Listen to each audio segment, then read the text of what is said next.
Zee 24 तास एक पाऊल पुढे। केंद्रीय कॅबिनेटने आर्थिक सुधारणांच्या दिशेने पुन्हा महत्त्वपूर्ण निर्णय घेतलेत।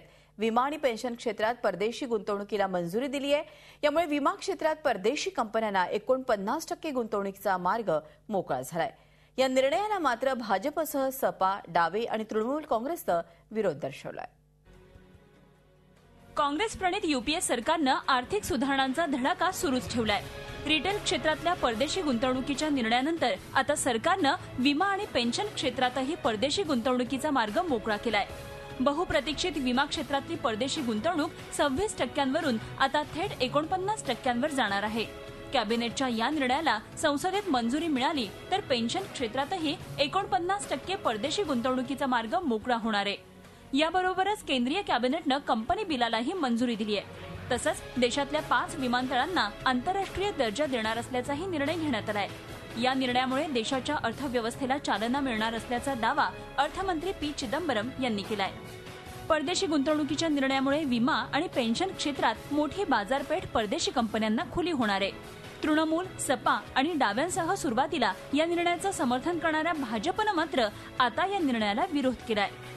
से खिलवाड़ हम नहीं चाहेंगे और इसलिए विदेशी निवेश को आने देने के लिए हम पेंशन में बिल्कुल तैयार नहीं थे। सुधार जरूर है, लेकिन उसके लिए सरकार को एक जो सॉवरिन गारंटी है वो देनी चाहिए।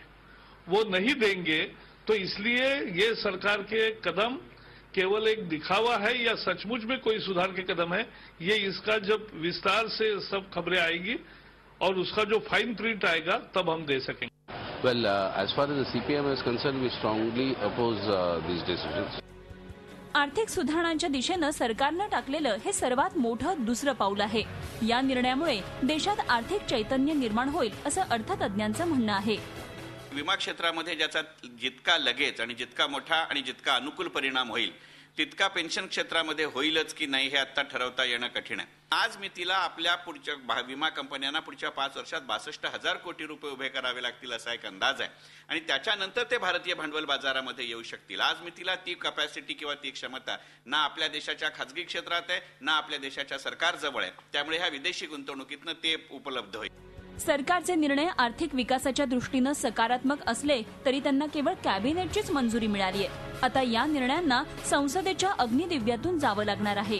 त्यामुळे सरकार आर्थिक सुधारणांचा गवगवा करत असले तरी आगामी अधिवेशनातच याचा खरा काय तो निकाल लागेल। झी 24 ताससाठी ब्युरो रिपोर्ट। झी 24 तास एक पाऊल पुढे।